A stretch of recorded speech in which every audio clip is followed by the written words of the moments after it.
Assalamualaikum warahmatullahi wabarakatuh. Pada kesempatan ini, saya akan mereview Sastra Puisi Dukamu Abadi karya Sapardi Djoko Damono. Puisi ini merupakan salah satu karya yang lahir pada masa angkatan 66, sebuah periode penting dalam perkembangan sastra Indonesia ketika tema-tema kemanusiaan mulai menonjol menggantikan puisi-puisi yang bernuansa ideologi. Nah, tentang Sapardi Djoko Damono. Jadi Bapak Sapardi Djoko Damono itu adalah penyair besar Indonesia yang lahir di Surakarta pada tahun 1940-an. Dia lebih dikenal sebagai pelopor puisi liris modern gitu. Yaitu gaya bahasanya itu menekankan kepada perasaan. Nah,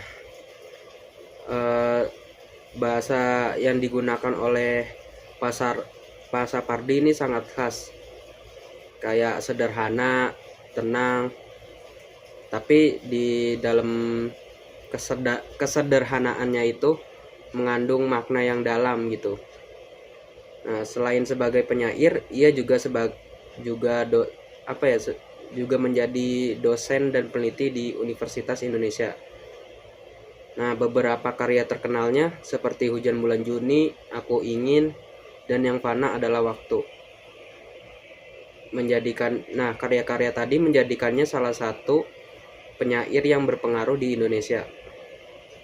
Nah, Sapardi mengubah cara masyarakat membaca puisi dari sesuatu yang rumit menjadi sesuatu yang dekat dengan kehidupan sehari-hari.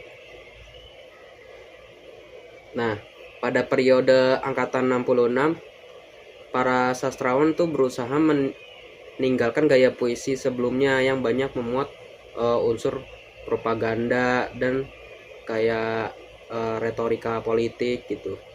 Terus mereka juga menghadirkan puisi yang lebih jernih gitu dan tidak dipenuhi simbol-simbol yang berat. Nah, Pak Sapardi ini adalah tokoh penting dalam gerakan ini. Nah, puisinya itu menawarkan ketenangan dan ruang berefleksi yang saat itu situasi Indonesia sedang mengalami pergolakan gitu.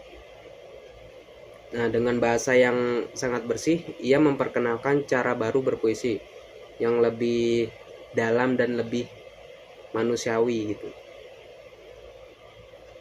Nah, isi dan keindahan makna puisi Dukamu Abadi itu apa sih? Nah, jadi Sapardi itu menghadirkan gambaran hubungan emosional yang sangat kuat antara dua tokoh aku dan hubungan emosional yang sangat kuat antara dua tokoh aku dan kamu gitu. Duka yang dimiliki seseorang tidak hanya menjadi beban pribadi, tetapi berpindah dan menyatu ke dalam diri tokoh lainnya. Nah, duka itu menjadi bagian dari langkah hidup, menjadi warna dalam perjalanan batin tokoh aku. Nah, Sapardi menggambarkan empati yang begitu dalam, sehingga perasaan seseorang mampu meresap ke dalam kehidupan orang lain. Keindahan puisi ini terletak pada cara Sapardi menyampaikan perasaan yang sulit diungkapkan dengan kata-kata. Nah, ini yang membuat puisi Sapardi itu begitu memikat. Ia menulis hal-hal yang sangat manusiawi dan cara menyampaikannya itu dengan jujur dan menenangkan. Nah, jadi secara keseluruhan Dukamu Abadi adalah puisi tentang empati yang mendalam, tentang duka yang melekat, dan tentang kemampuan manusia untuk bangkit kembali. Melalui bahasa yang sederhana dan hening, Sapardi menunjukkan bahwa puisi tidak harus rumit untuk menjadi bermakna. Nah, karya ini mencerminkan kekuatan sastra untuk menyentuh perasaan, menyembuhkan, dan memberi ruang bagi pembaca untuk merenungkan pengalaman emosional mereka sendiri. Nah, karena itu puisi Sapardi Djoko Damono itu tetap relevan dan dicintai hingga sekarang.